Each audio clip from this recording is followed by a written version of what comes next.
আজ বানাবো জেলি, তাই নিয়ে নিয়েছিলাম কিছুটা কমলা লেবু ছাড়িয়ে আর মিক্সি নিয়ে নিয়েছি। কমলা লেবুটা মিক্সির মধ্যে দিয়ে দিয়েছি। দেখো কমলা লেবুটাকে ভালো করে পরিষ্কার করে নিয়েছি, ছাল টাল ছাড়িয়ে দানা টানাগুলো ছাড়িয়ে মিক্সির মধ্যে দিয়ে দিয়েছিলাম।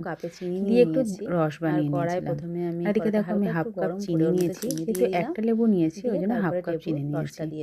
এদিকে দেখো কড়ার মধ্যে দিয়ে নুন আর নুন, যেহেতু ওটা আগে একটু গুলে নিয়েছিলাম, দেখো কড়ার মধ্যে আমি চিনিটা দিয়ে দিয়েছিলাম, তারপরে আমি লেবুটা দিয়ে কিছুক্ষণ নাড়িয়ে আর এদিকে দেখো জল নিয়েছি, জলের মধ্যে এক চামচ কর্নফ্লাওয়ার দিয়ে দিয়েছিলাম।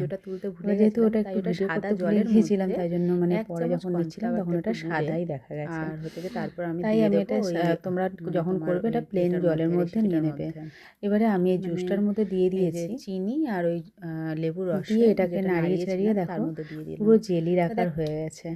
তারপরে আমি আস্তে আস্তে করে দেখো তারপরে আমি হচ্ছে যে যে আমার কেক যেহেতু কিসের ওপরে রাখবো, তাই আমার কেক রাখার একটা ইয়ে ছিল, তোমার যে কেক যার মধ্যে থাকে সেইটার মধ্যে আমি জেলিটা আস্তে আস্তে করে তুলে রেখেছিলাম।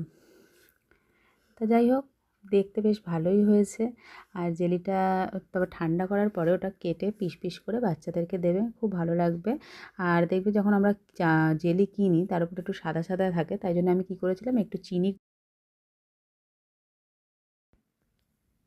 চিনি গুঁড়ো করে ওর উপরে লাগিয়ে দিয়েছিলাম, আর ওপর আর নিচে, আর কিন্তু পুরোপুরি জেলির মতনই হয়েছে।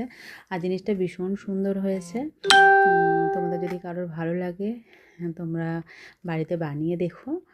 আর এটা খুব খেতেও খুব সুন্দর হয়েছে। দেখো ঘরে এমনি আমরা তো যখন কিনি সেটা বিভিন্ন ধরনের কালার ফালার দেওয়া থাকে, এইটা পুরো একদম ঘরে বানানো, কোনো রকম কালারও নেই, কিছু নেই। আর যদি ভালো লাগে, আর জিনিসটা খেতে খুব ভালো হয়েছে, যদি